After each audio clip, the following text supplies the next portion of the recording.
Hello guys, it is Stupid Space. You're back in the Beacon Pines. Chapter video. 4. Okay. Our harvest awaits. Harmonious. Anyway, yeah. Luca took a deep breath and gingerly opened the door, steeling himself for Gran's wrath. Gran? I'm home. Everything's fine. Gran?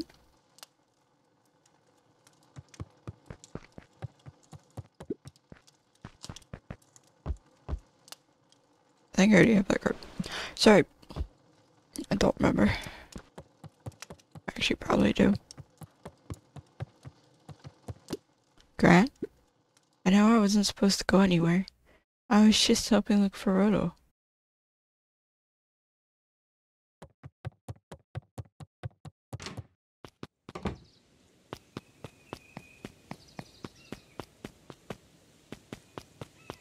Oh.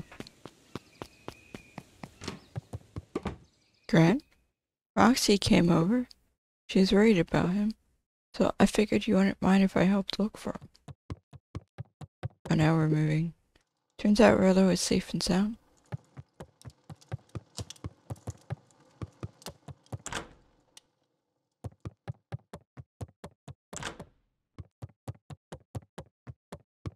Luca was alone. Someone lied. The house was empty. So, Gran's not back yet? Guess that's a good thing. Nothing to do now but sleep, I guess. If she's supposed to be back and she's not, Luca was sitting by the pond, doesn't that mean Rolo is supposed to be back and he's not? listening to small waves lap against a rock. His father sat in a folding chair in front of him. Without turning, he spoke. "Why don't you grab me some nice bait?" "Sure thing, Dad." Luca hopped over to the tackle box and popped open the lid. Inside was a rolling, buzzing mass. What? "We're fishing with bees?" Luca's father gave a warm chuckle. "Well, you catch more fish with bees than honey. Pick us out a good one." Luca closed his eyes and plucked out a bee. He could feel its wings struggle between his finger and thumb. Holding it at arm's length, he hurried over. His father deftly baited the hook and examined his work. "Interesting choice." With a practiced flick of the wrist, the line buzzed in a graceful arc. Why is the music speeding up? The water accepted it without a splash or ripple. The wrong choice. But I respect it. The pond began to freeze over. "Sometimes we gotta make the wrong choice before we can make it right." Pallid ice propagated across the still surface with an alarming speed. Luca scrambled back as the ground beneath him turned cold. "Dad, I don't understand." "Sorry, kiddo. Understanding isn't always part of the deal." The relentless ice shot through the fishing line toward his father. "Dad, look out!" His father casually wound the reel. "None of it's your fault, you know. Never was." "Dad, we have to go." Luca grabbed his father's shoulders, trying to pull him away. "Please, you have to run." The ice crackled as it spread across his father's hands. "That's the thing about fishing, Luca." His chest began to crystallize. "You toss your hook in, and you never know what you're gonna pull out." A shock of searing cold ran up Luca's arms. He gave one last desperate tug. The chair tipped backwards in a single frozen mass. Luca tried to stop the momentum, but it was too late. He watched the icy form of his father slam into the hard ground, shattering into 1,000 pieces that crowded around his feet. "Dad, I don't understand. What does all this mean?" Understanding isn't always part of the deal. The gentle rustle of leaves was the only reply.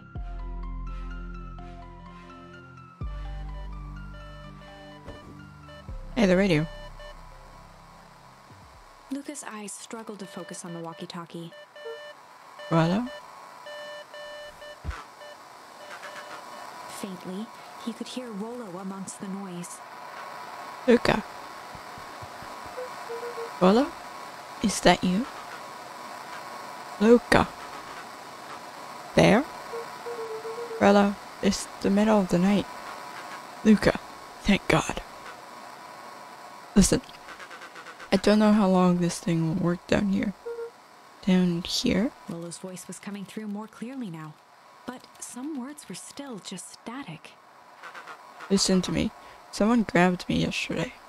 What? The man in the hazmat suit? It was... took me to some sort of... I think I'm underground. Underground? Are you okay? Kinda. They seem more interested in... for now, at least. Mr. Kerr said you made it back home safe. Kerr? No. Trust. He's... Hold on, someone's coming. The signal went silent. Rolo? Rolo, where are you? Luca held still, waiting for a response, his pounding heartbeat marking the passage of time. Okay, I think they're gone. Getting worse. I can barely hear you. Rolo's voice began to fade. Losing signal. Not much time. Mission control. You need to... The treehouse. The treehouse. With that, the signal died for good. What was he trying to say about the treehouse?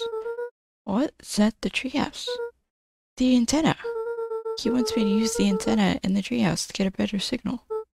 Rolo, you're a genius. Luca grabbed the walkie-talkie and sprinted to the treehouse.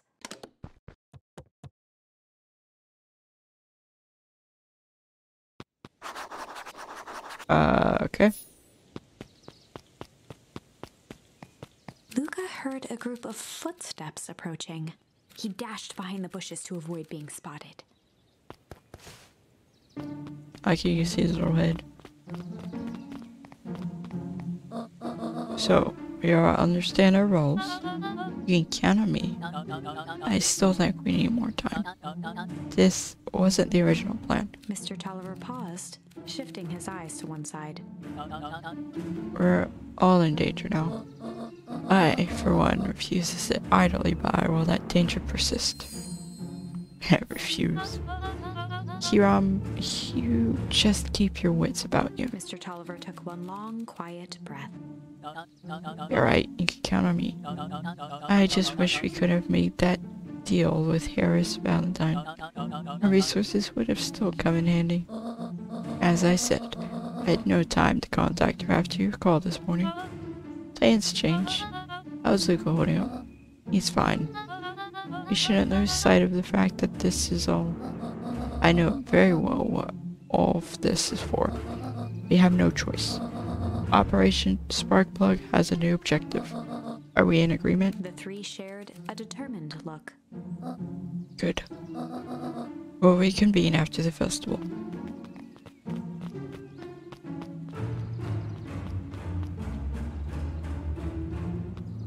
Okay. Gran, why are you meeting with Mrs. Fratelli and Mr. Tolliver late at night? Ooh. Hey, Luca. Gah!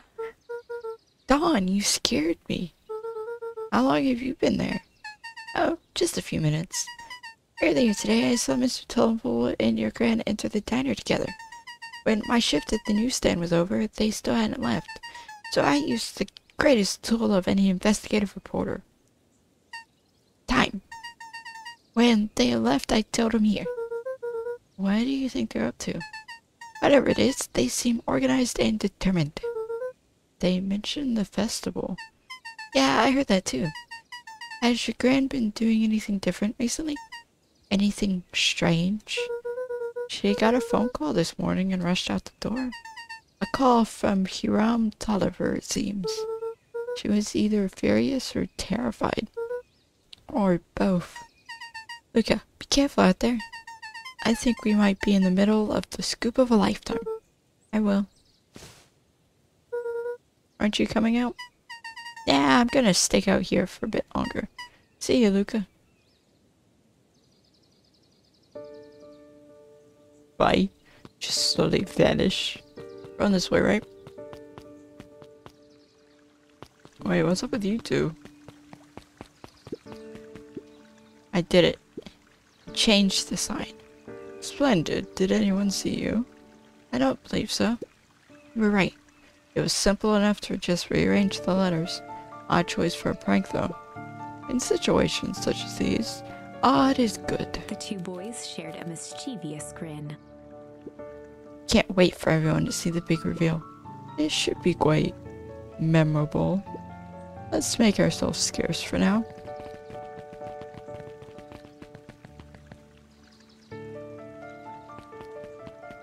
So they changed, I'm guessing, this sign. Which is for the festival.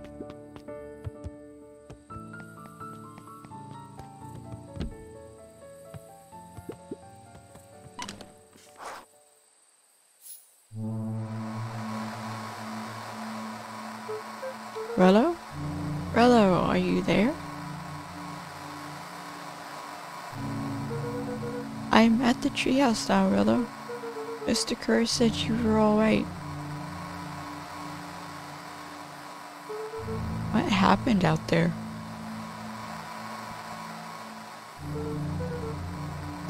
Dang it, Rolo, where are you?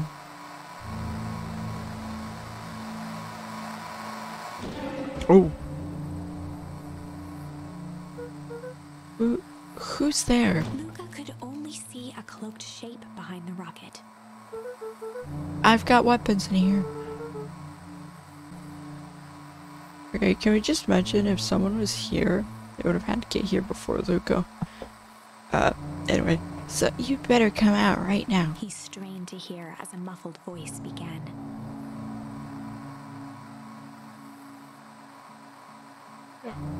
Weapons? How could you hurt something that's already dead? Fear gripped Luca's throat.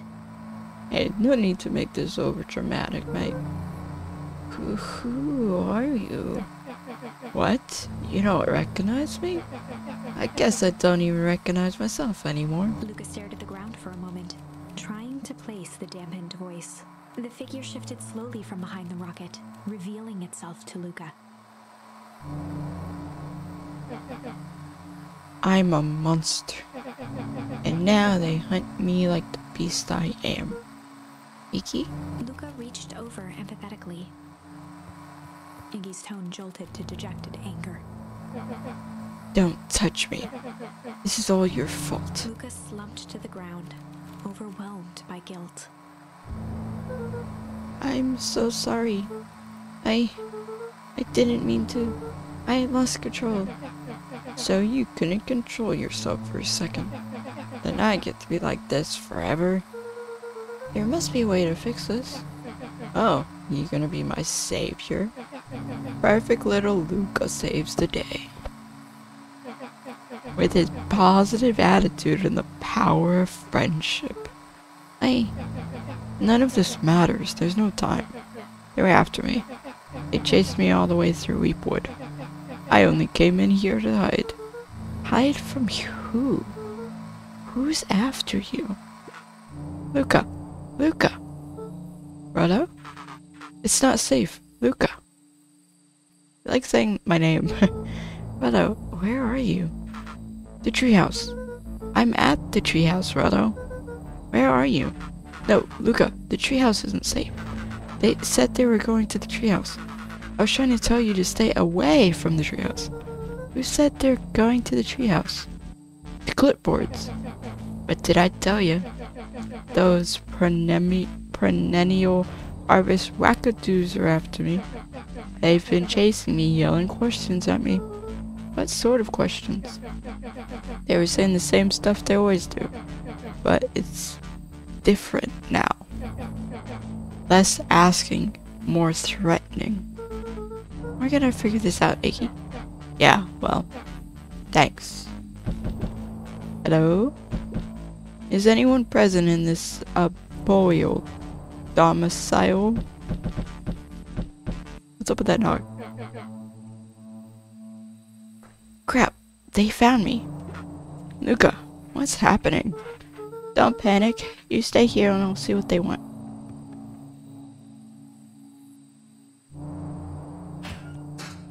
Oh, there's an army of them. Hello, Mr. Van Horn. We would love to hear your thoughts.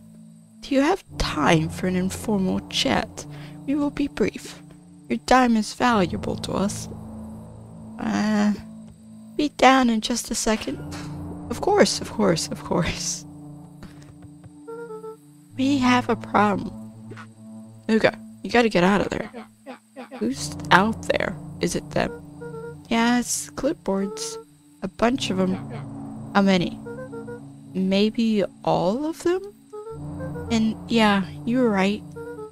They are saying the same stuff, but with a creepy knob. They are saying the same stuff, but with the creepy knob cranked up to 10. Might young Iggy be present? We would love to hear his thoughts. Run. Iggy slumped to his knees.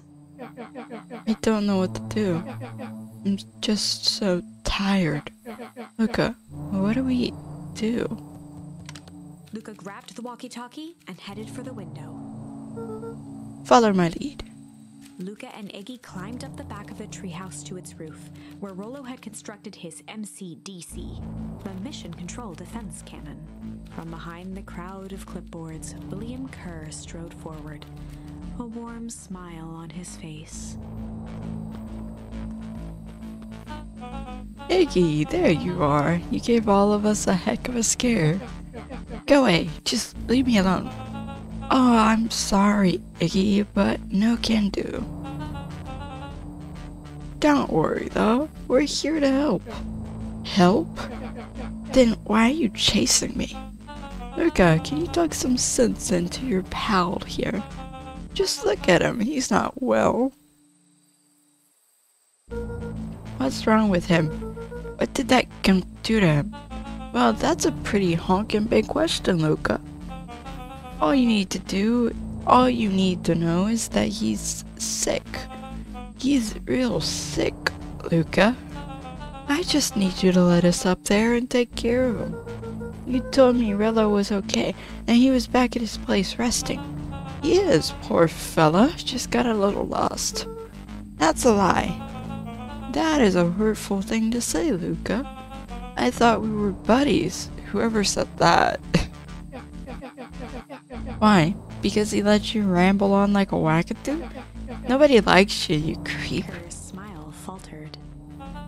Why don't you pop on down here so we can have a face-to-face?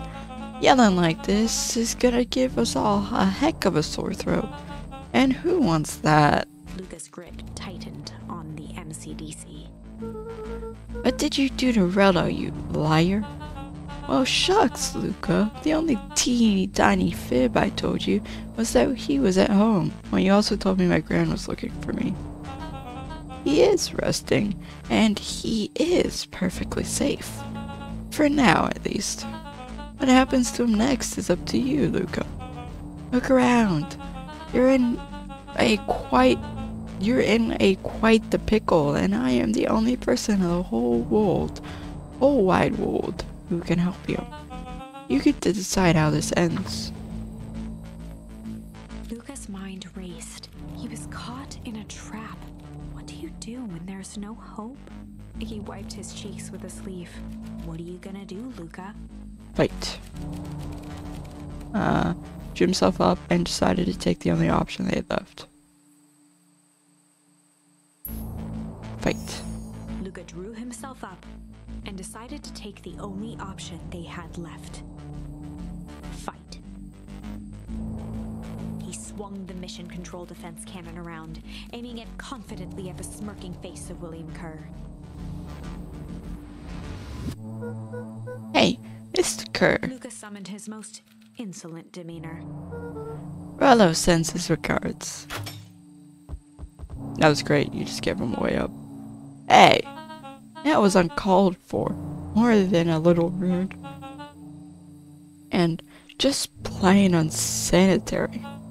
Luca, I really did think we were good pals.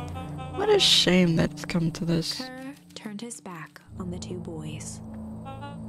End this. With a nonchalant wave of the hand, he made his exit.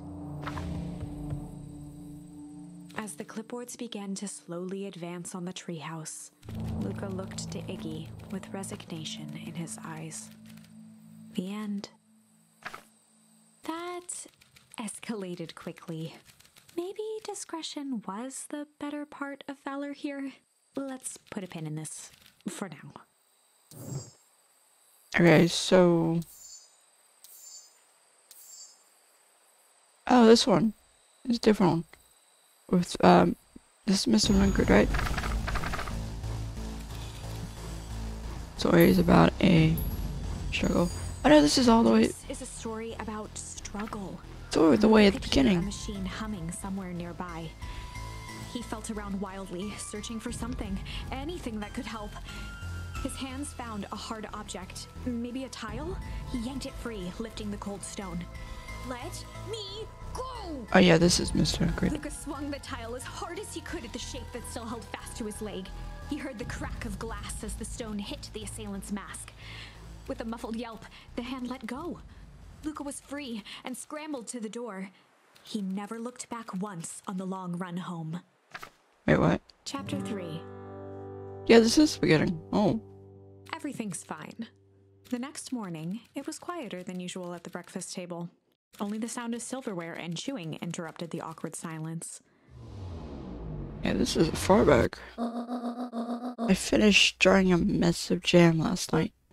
Uh-huh. So they'll need to get delivered into town today. Okay. So, what did you and Rolo get up to yesterday?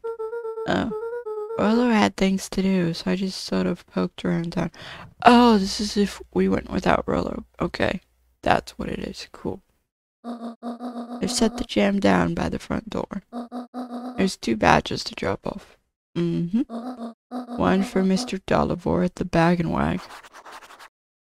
Another for Mrs. Fratelli at the diner. Okay. Oh, and Mr. Nuncreed? He said he wanted some more. I suspected as much.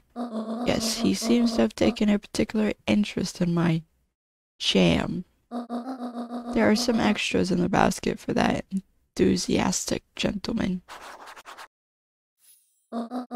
Just make sure Fratelli and Dolliver get the ones on top. No problem.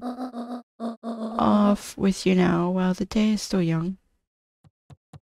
See, Rolo never gets taken.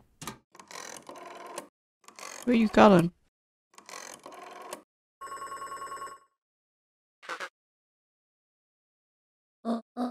Hello, it's Juniper Hartford. Before you hang up, just hear me out. I have a business proposition. The simple matter is we both have the same problem that needs solving. Oh, you're calling the Harris. Very well. We can meet tonight. Right, here's the gem.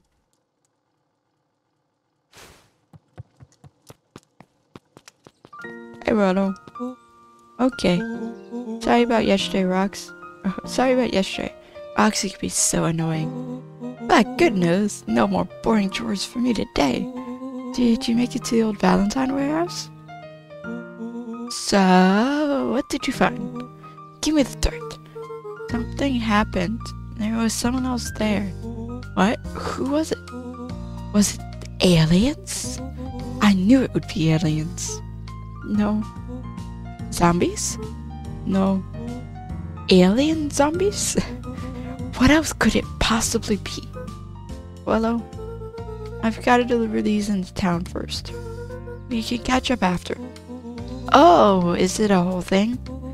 It sounds like a whole thing. Yeah, we shouldn't talk about it here. Meet me at the treehouse tonight. I'm not sure what this treehouse is that you speak of. We're playing this game, really. Meet me at Mission Control. Roger that, Space Cadet.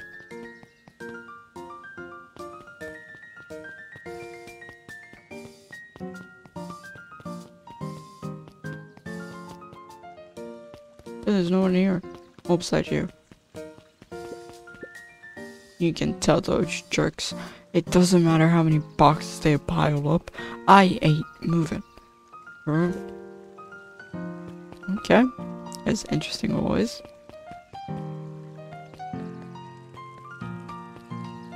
Oh, Harris is talking to her. To the news person.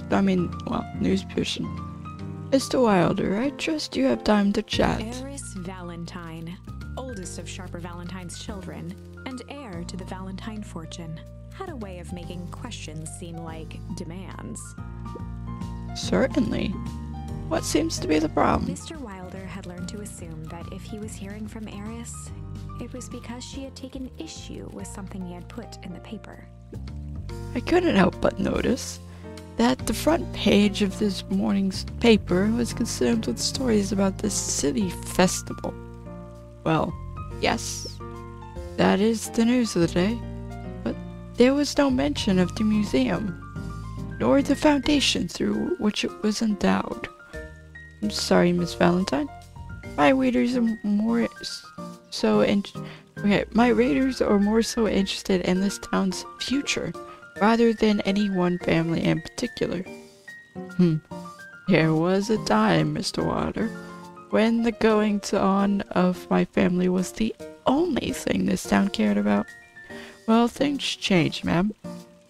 And you know, change is a dangerous... If you finish that thought, I will make that moniker a permanent fixture of your autonomy. My apologies. Good day, Miss Valentine. Did I give you the impression this conversation was finished? Mr. Wilder averted his gaze and began to polish his monocle.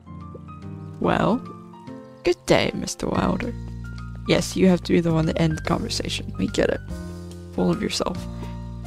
Because you're rich and all that. You still waiting? Anger from the past mistakes not yet made, and a glimmering hope for the future. He carried them all in equal parts everywhere he went. Oh heavens, what a burden to bear. Okay.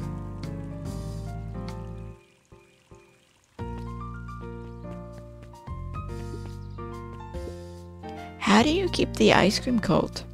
You keep them on ice. Where do you get the ice cream? Where do you get the ice from? I don't know, somewhere cold. How do they keep somewhere cold? Look, Bert, do you want some ice cream or not? No, I'm good. Oh my goodness, Bert. Huddled at his counter, Hiram Tolliver was meticulously shining apples.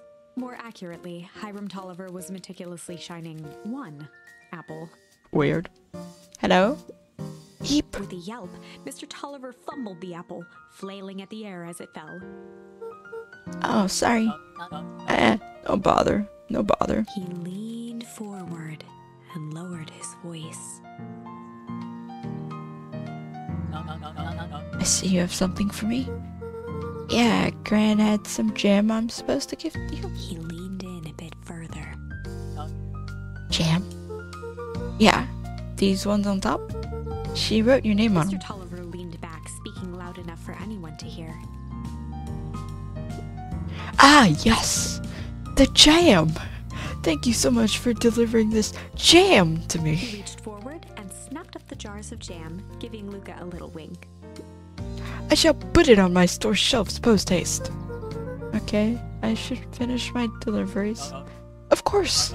Of course! He leaned in for a final whisper. Of course. Oh my goodness. Mr. Tolliver's weird. I don't like Mr. Tolliver. Where's the diner? I'm assuming up here. Probably not up here. Oh, this is... Oh yeah, it's up here. Lucky guess! Oh, you're here. If I could just be left alone, young Mr. Van Orn. Oh, sure. Sorry to bother you. It's just that Mr. Gurr has asked me to make the opening speech at the festival. Being mayor and all, you might expect me to be charismatic, speaker. I really don't. The truth is, I'm terribly nervous. I really don't think I'm cut out for this sort of thing. Cut out for being mayor or for public speaking? Both, I suppose. I never really chose any of this. It's more of a duty to my family, for our legacy. That sounds like a heavy burden. For as for the festival, just speak from your heart. I'm sure it'll be great.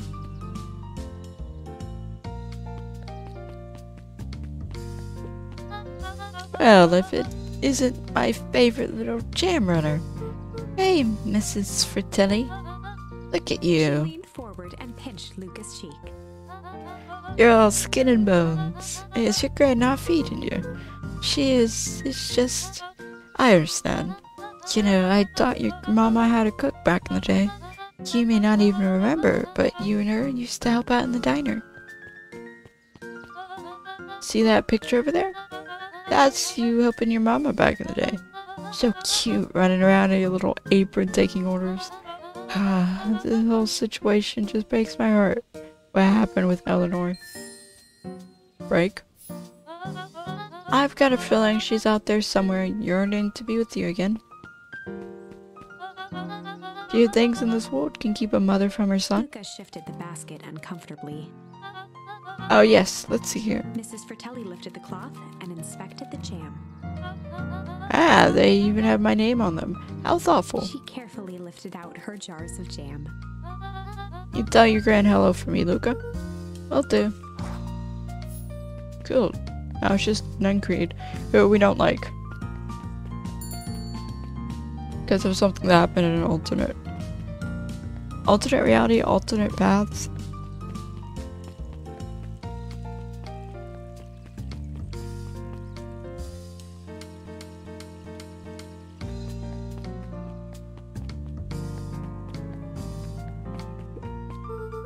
Got some jam for you, Mr. Nuncreed. Luca, you seem chipper. Well, aside from being on delivery duty, it's a nice day. Mr. Nuncreed eyed Luca for a moment, then nodded in agreement. I suppose it is. So, do you want your jam? Oh, right. Usually Jennifer drops those off herself. That is why she did not drop them off. I guess she's busy today. Anyway, this is my last delivery for the day. Oh, in that case. Nuncreed snatched the basket from Luca. I'll hold on to the basket till next time I see you, Gran. He's pushy. And he really wants to see Grandma. Wants to see Grandma a bit too much. Oh, hey, we have yet to meet you in this. Hey, you. Anchovies or pineapple? Anchovies or pineapple? I've had pineapple, I don't like it, but I've never had anchovies. Heard of them a few times, but I've never had them. What? Don't think. Just answer. Pineapple? Why? How old are you? 12? Perfect. Follow me. Who are you? Anyone ever tell you you ask too many questions? Just try to keep up, okay? Okay.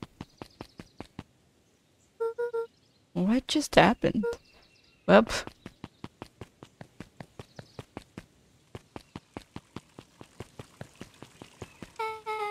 hey, what a crazy coincidence. Here's my new friend I was just telling you about. Oh, that's wonderful. Yep, we just hit it off. Oh, really? Get this, his favorite pizza topping in the whole wide world is pineapple. And what is your new little friend's name? Beck locked eyes with Luca. The look on her face was equal parts expectant and desperate. Luca Van Horn, nice to meet you. I'm Nellie, and this is Ilona. Ilona, we're Beck's parents. Beck gave Luca a quick nudge. Oh yeah, Beck told me all about you. Already feels like we've known each other for years. So, you can both stop obsessing about me making friends. Oh, darling, we never doubted you. It's just that, for children with fewer than 5 close friends, the probability of a stunted development doubles. What? I had less than 5 close friends. I grew up with, like, maybe 2 close friends. I don't even know if they were close friends. I don't know what's considered a close friend. Well, 1 down, 4 to go, I guess. What Nellie means is that we just want this move to be as easy on you as possible. You can relax. A friend has been friended. This calls for a celebration. Luca, you must join us for dinner tonight. Dinner? Wow, another coincidence. I actually already asked him and he said he would love to. It's just wonderful. In that case, we should pick up some groceries. You two don't get into too much trouble now. Beck? Wow, I can't believe that worked. Thanks a ton. You're welcome. I owe you one. My mom's a great and all, but they can be a bit much sometimes. Our house is a little college. Our house is the little cottage next to that big mansion place. Wait, you live on the Valentine estate? Yeah, that's the spot. Meet me by their big creepy gate. Don't be late, or I'm back to square one on this whole friend griff. Great, see you there.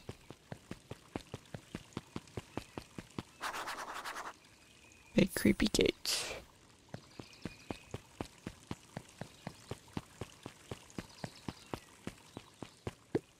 Oh, good morning, Jove. Jove. What's so good about it? Another day further down the tubes, if you ask me. Come on now, it's not all bad. Festival is coming up.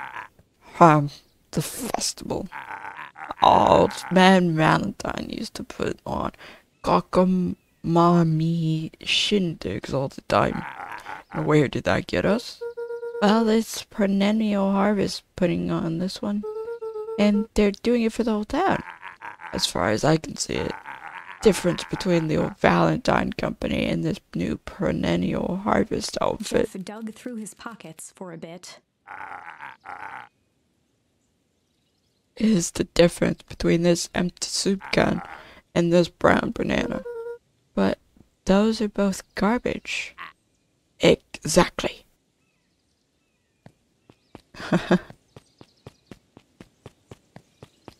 Basically, there is no difference.